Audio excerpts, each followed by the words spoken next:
Okay, so we want to teach our dog place. So place is a great cue for our dogs, good girl, to know and be fluent in.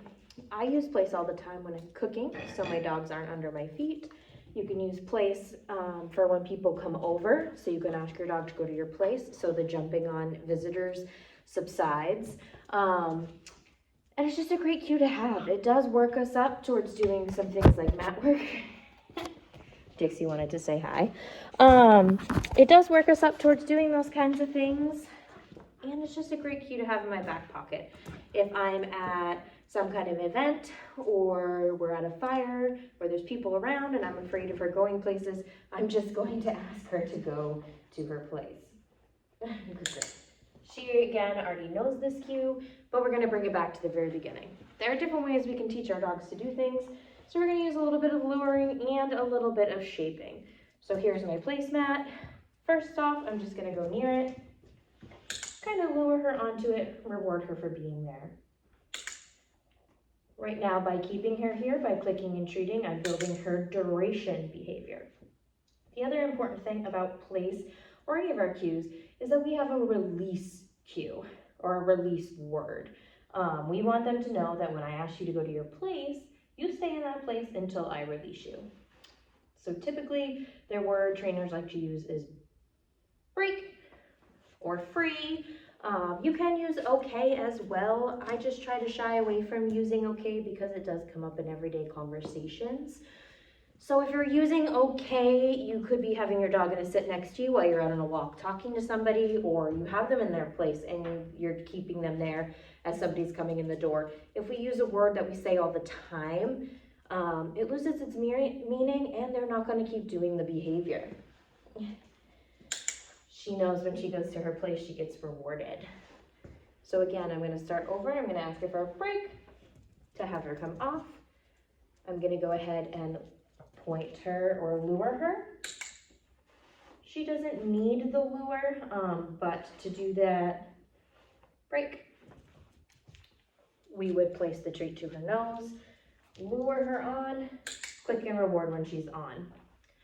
After my dog's used to a lure, one way that I like to fade it out is to just use my finger. So instead of having the treat in my hand to their nose, I just use my finger to guide them where I'd like them to go.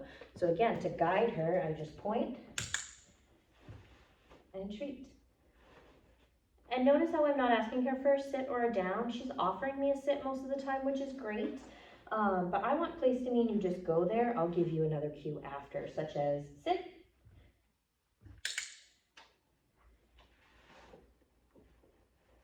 break. So once our dog knows the cue, we want to work on building those 3 Ds, that distance, distraction, and duration. So we're in a pretty quiet room right now. It is a new place that Dixie hasn't been before, so she does have a level of distraction. And we've been adding in the duration by doing that rapid click and treats. Again, duration is keeping them there longer and longer. So if I point to her to go place, and I click when she's on there, yes, she jumped, but I was rewarding her for going on there. That could also be bad timing on my side. So building the duration. Clicking and treating. And it's okay, sometimes we have wrong clicks or we click our dog for something and then they do something after that we weren't looking for. That's okay, misclicks happen. Right now, she got up and off and back on, so I'm ignoring all those behaviors and I'm only gonna reward her when she's doing a behavior that I like, sitting calmly. So now I know she's getting a little antsy, so I'm gonna go ahead and release her. Break. This time when I ask her to go to place, I'm going to build the distance. So there's 2 ways we build distance. We build distance by how far away from the place can we be and send them to it, or how far can we walk away while they are already on it. Good girl. Break. So can I ask her to go to her place from here? Place. So see, that's a little too far for Dixie. She's not understanding. So I come a little closer. Place. Still not all the way on, so I need to come back over here and reward. Break. So again, we'll just repeat that. Place. A great way to start adding in the distance from your place is to stop a few steps before, but use that finger lure for the rest of the way. Break. Good girl. So as you see, I can stop here and say place.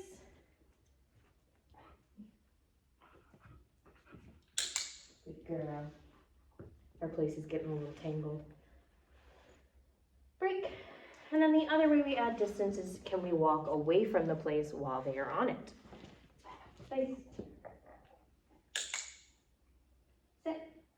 Good girl. Notice there I cycled through. I didn't give her a click and a treat. I just told her she was a good girl, and that's still a reward in itself. Down. Good girl. So now we test our distance. Can I step away and return to her? That's a great job. Can I step away? Perfect.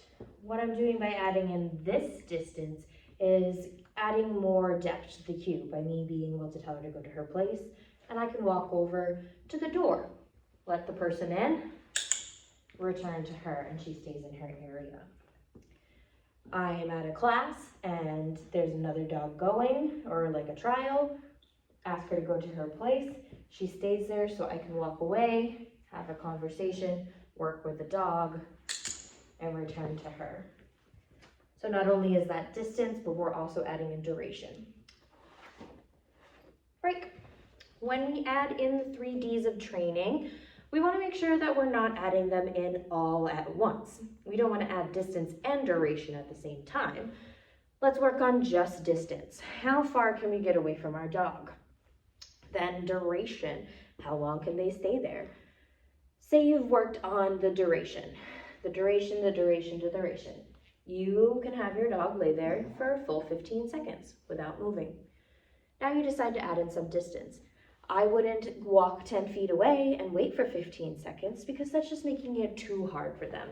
What I would try with is walking away 2 steps, waiting maybe 10 seconds or 5 seconds, whatever your dog can handle, and returning back to them. See there, I'm still working a little with duration, but I'm not expecting her to stay there for those 15 seconds while I walk away. So a lot of times practicing distance can look just like this. You walk away and return back.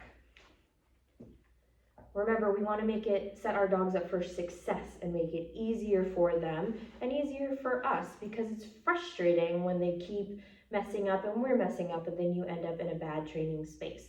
So when in doubt, keep it on the easier side.